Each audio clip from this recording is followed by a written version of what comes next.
大家好，欢迎来到完蛋社消息速递。众所周知，陆蛋堂在收购了德国 HK、比利时 FN 和瑞士西格绍尔等著名枪械公司以后，迅速发展成为横跨欧亚的巨型军火托拉斯。近日，他们再次收购了总部位于日本东京的 TOP 接班玩具公司，把垂涎已久的电抛壳技术收入囊中。但 TOP 系统适配的是6毫米塑料弹丸，很明显属于资本主义的毒草。经过陆蛋堂工程师为期1年呕心沥血的研发，终于在今年1月份推出了自家的陆蛋堂 Shell Eject 系统。这套系统在保留电抛壳的基础上，直接移除了发射功能，完全避免小朋友受到任何形式的伤害，可以说是一次里程碑式的革新。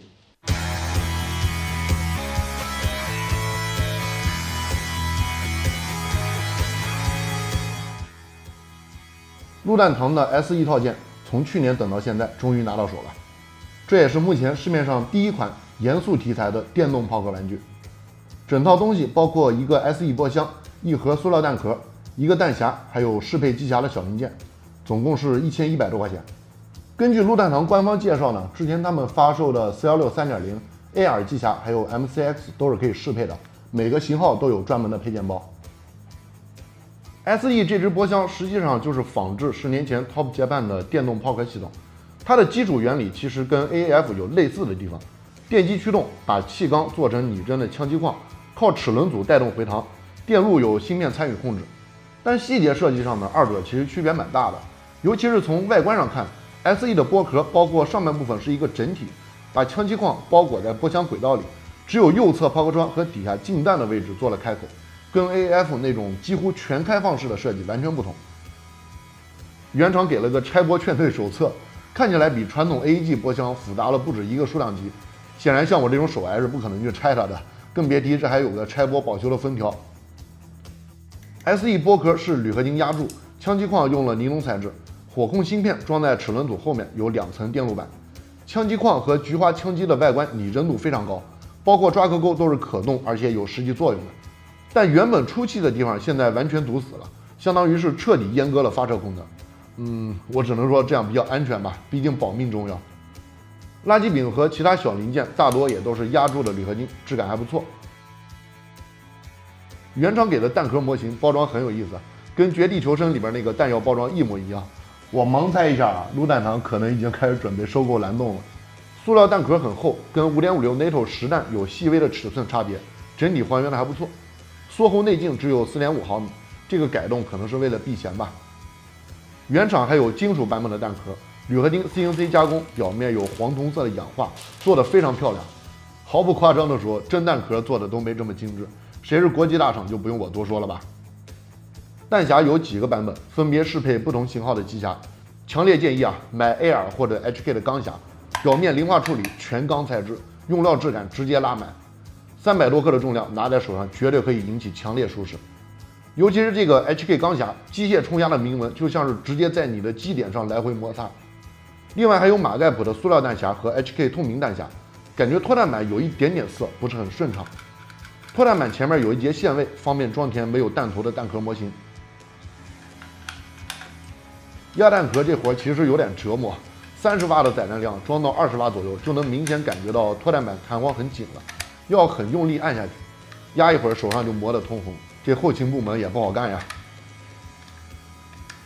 虽然官方声称他们自己的机匣对 SE 套件完全适配，但就像那张著名的表情包一样，我只能说懂得都懂。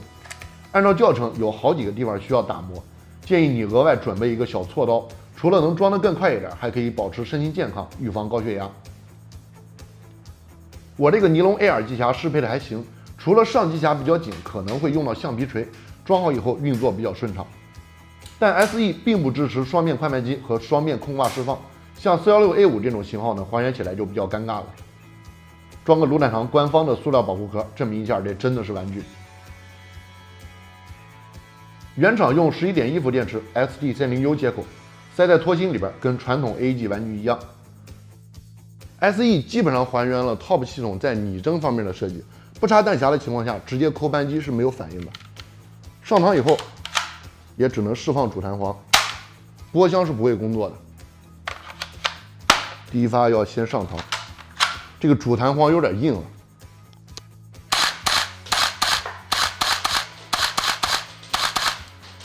试一下全自动。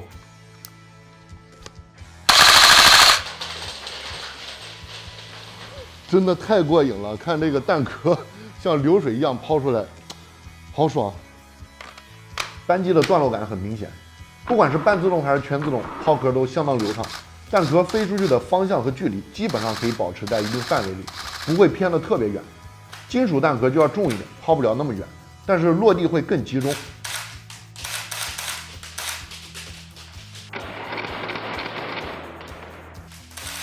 虽然电动系统激发的时候没有太大声音，但第一次感受全自动抛壳那种大量弹壳落地的碰撞，真的让人欲罢不能。我觉得这种声音对我来讲，可以跟 V8 引擎和拉川上膛一块作为 ASMR。当然了，玩过以后要是有人帮你捡弹壳，那就更好了。射速大概在13发每秒，也就是780 RPM， 跟 AR 真铁的射速差不多。不过 SE 并不会有很明显的后坐力，主要是尼龙材质的枪击框本身不是很重，撞击感不会太明显。慢动作可以看到，枪击回膛形成的末端非常接近抛壳窗边缘，比 AAF 那个2/3行程长得多，已经很接近 GBBR 的行程了。打空弹匣以后，脱弹板会抵住枪击释放感，还原空舱挂机的功能。卡弹的体验也是相当拟真了。出现故障以后，芯片自动停机，排障操作跟真铁完全一致，手动把弹壳抛出去就可以。通过机械结构加芯片控制 ，SE 实现了 AR 真铁上的很多功能。不插弹匣、闭锁不到位或者卡壳的时候，波箱都会直接停机。拟真 POD 全行程回膛加上高度还原结构的全自动抛壳，这个体验在电动玩具上可以说是独一份了。很多年前就有传言说 TOP 系统故障率太高了，所以停产了。不过我几天玩下来，还真是几乎没出现什么故障。至少目前来看，这套系统稳定性还不错。偶尔会出现卡弹的情况，主要也是弹匣导致的。不管怎么说，这套 SE 也算是填补了目前国内拟真玩具市场的一块空白，而且呢，价格也不算太离谱。反正我先冲了。你觉得这套国产 TOP 系统做的怎么样？在评论区留言聊一聊你的看法。最后，祝大家身体健康，咱们下期视频再见。